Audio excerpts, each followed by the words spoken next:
and welcome to Arcade Spotlight. We're glad you can join us from the vast regions of space to follow us on this epic journey through arcade history. In today's episode, we're looking at a fondly remembered arcade from Gottlieb that starred an orange noser that likes to scale colorful pyramids and swear quite a lot.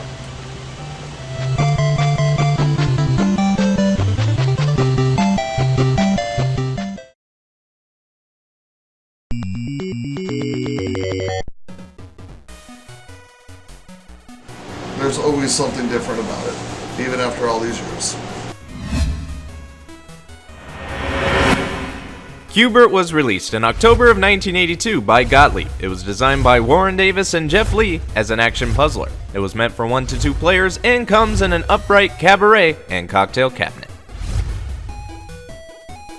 Q*bert, 1982, Gottlieb, probably their most recognized title. My sister remembered her favorite arcade game from back in the 80s, actually. The name of the game came about when its original titles, Snots and Boogers and This, were rejected. After the name Hubert was suggested, staff combined cubes with Hubert to get Q*bert. And that wasn't the only thing left on the drawing board. Early development had him shooting projectiles, and that idea was later scrapped for simplicity of gameplay.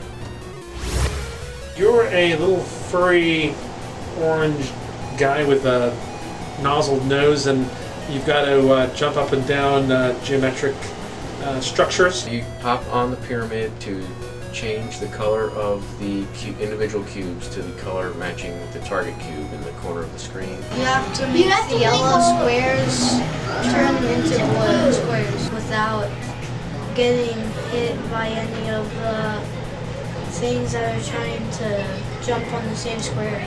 You had to dodge the purple snake, and then you had to dodge the little floaty guys as they came along. If you were stuck in a corner, you would jump on one of the power discs, which would take you to the top. And if you were lucky, the little coily snake guy would jump off the side. Once you get all the colors turned over to a specific shade, a different color, then you'll get to the next maze, and then there are other creatures that are trying to stop you. On top of that, once you complete a set number of stages, you'll move on to the next level with a new way of changing the color of the cubes. If they touch you in any way, shape, or form, you lose your life. And once you lose all your lives, it's game over. And Q*bert will let you know what he thinks about that. One of the quirky things about it is the incoherent cursing that he does. In fact, when you turn the unit on, what he'll say is, "I'm turned on," which is kind of an interesting side note. The first time I remember seeing this game was at an arcade in California. We were completely fascinated by it, wanted to go and play it. It was one that had a large crowd around it. I remember seeing it at the arcade at the mall in New Jersey. I think it is a fun game. I can just play Q*bert for hours. This game, after that, became so popular that a Saturday morning cartoon was launched. A line of cereal was launched. The movie Wreck-It Ralph. Q*bert was featured, and of course the video games then made the ColecoVision, and it became a staple of the home systems and playing it on those. I had a home version of it, a Parker Brothers tabletop version that I played the heck out of, and I also had Q*bert on the wristwatch. This game was a great success with gamers and Gottlieb alike, and it would go on to receive, as mentioned already, a plethora of ports to home consoles, many sequels, merchandise, cameos in movies and TV, and a cartoon on CBS's Saturday Supercade. I'm kind of intrigued now, like looking at it. It looks like one of those classic kind of pattern.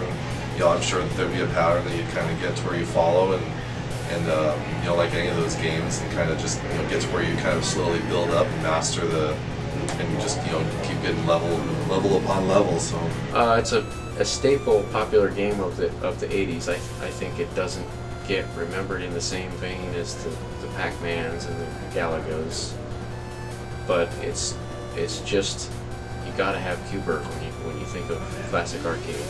yeah, I'm actually going to try it some more later today. Yeah, me too. Q*bert was definitely a standout then, and it still is now with its unique gameplay and certain level of charm. It's a one-of-a-kind gem that gets forgotten in time, but as the Big Nose could testify, the game is really...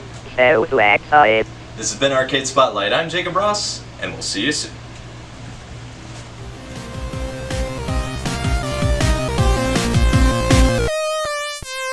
Want to play the games featured on the show? Come check us out. We're located at 4840 East Jasmine Street, number 102, Mesa, Arizona, 85205, near Falcon Field and the Monastery. Hey everybody, thank you so much for watching. Be sure to support the channel by giving us a like, comment, sharing the video around, and hitting that subscribe button. It really helps us out. You can also find us on our Facebook and our personal website. Once again, thanks for watching, and we'll be seeing you. I'll just walk in, jazz hands, and then walk out. Could you say how this game has had a cultural influence on the video game community and pop culture? I don't even know what that means. You're gonna be in the blooper reel because I have somebody dancing behind the camera while I'm trying to do an interview, going, "Oh."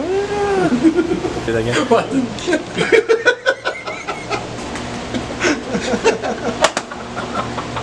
That's all this is gonna be. The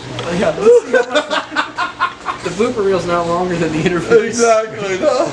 Let's see how bad we can mess him up. There's one more thing I want you to do. This is kind of a running gag that we're going. Can you do this real quick? Thank you very much.